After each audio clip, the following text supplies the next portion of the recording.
Well, if you looked up the word consistency in the dictionary, I think you'd find a photo of Jack Trainor. So far this season, he's running 5th in the Metropolitan Championship, 8th in the state title, from just under 500 drives, 80 winners, 107 placings, and then a further 59 fourths. So, as you can see, if you take trifectas exactly as you like to play the exotics, you've got to have Jack Trainor in the list. Well, Jack, those are outstanding statistics once again for this current season. You must be pleased with your efforts.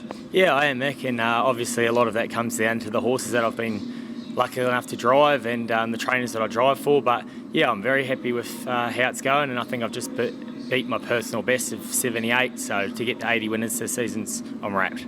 Jack, let's go back to where it all started, back to New Zealand, Otago born and bred. Yeah, right down deep south, pretty cold there, so I'm enjoying this Australian weather, and yeah, I don't think I'll be heading back, but that is where I've done all my growing up. Jack, your interest in harness racing, how was that sparked? My mum and dad have been involved my whole life, and they had family friends that were involved, and it mainly just became a part of me when I started going to my local track, Forbury Park, when I was a young kid after school, and become good friends with Dexter Dunn, and he sort of invited me up to show me the ropes up in Christchurch, and I haven't looked back since then. You've had the privilege of working with some big names back home. Yeah, I have. When I left school, I went and worked for Paul Court, before that I was actually working in my school holidays for Crandell Getty for many years. Then I went to Paul Courts, as I stated, and then went back to work for Crandell Getty for full time for about 3 years before I ventured over here to start my Australian. You must have plenty of respect for Crean because there's some significance in those colours you wear.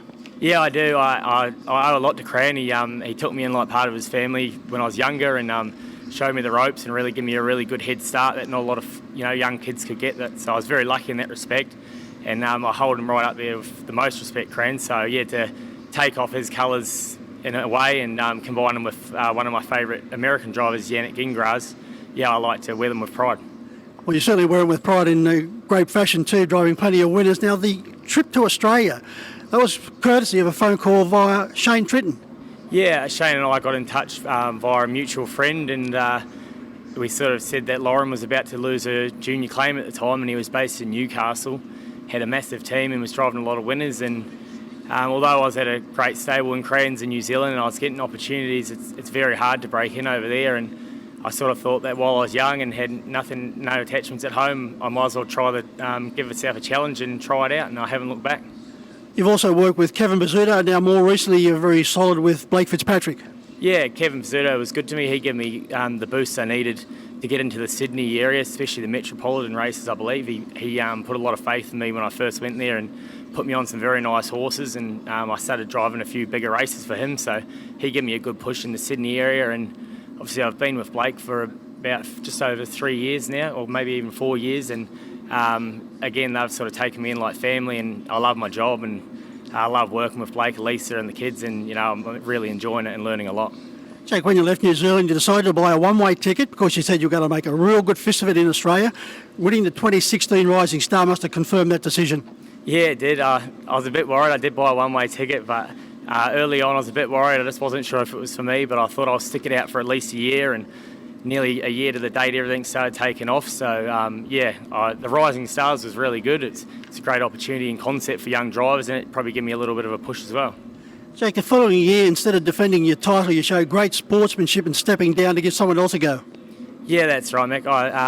I just thought that I was away and going by then, and I had a lot of support from trainers without my junior claim. So although it was a great trip and I met some really good people on it, I thought that someone else would probably benefit from it more than what I would. And I was lucky enough to be on it 2 years in a row as it was, so I thought a third year would only be greedy, and I'm sure someone else appreciated the spot.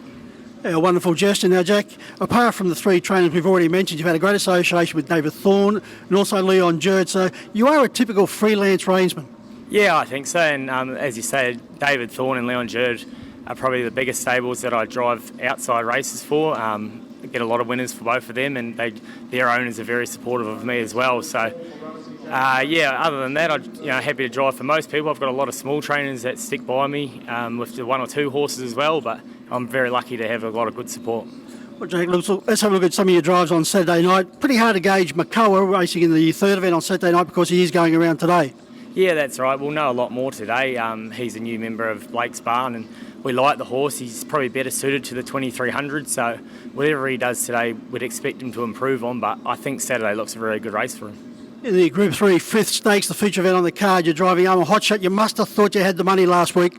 I did actually. I was gutted for myself and the owner and David. It would have been great to win on that mare in 149, but unfortunately a short head was brought us undone. But yeah, I was really happy with the way she raced. She surprised us, and she's awkwardly drawn again, but after seeing what she could do on Saturday, you could never write her off. Yeah, gate 9, what do you do, Jack? Just drive her cold? I think so. I think just probably drive her for luck and drive her on the fence, and hopefully the race pans out. But if we see her hitting the line, we'll be very happy. In the 6th, you're driving the Bachelor, drawn nicely in 3, but it's a very tough assignment.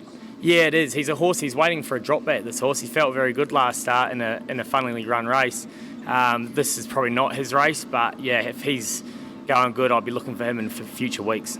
Now, the opportunity to drive trotters, mainly for Blake Fitzpatrick, who certainly is our leading trainer of trotters, that must be a nice mix from driving the paces. Yeah, it is, and it's quite nice driving Blake's trotters because they're normally very safe. He's obviously excels with his trotters, Blake, and he has for a lot of years now. But yeah, I'm very lucky to get on those horses, and obviously drove a nice 3-year-old Jamondi through the 3-year-old series, and just to drive his genuine Saturday night horses every week, it is good, very good for me.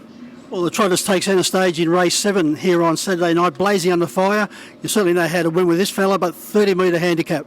Yeah, they have handicapped him out a bit. He's going really good at the moment. He's probably in his career best form, but he's got a few little tricks, but he can only be driven one way, and that's a bit for luck. So if he's hitting the line, he should be very, very close. The best of the 4? Oh, I don't want to put too much pressure on, but I think Mark Howell looks well placed on Saturday. Well, Jack, it's been a pleasure. Thanks for joining us on Club and Angle TV. Thank you very much, Ta.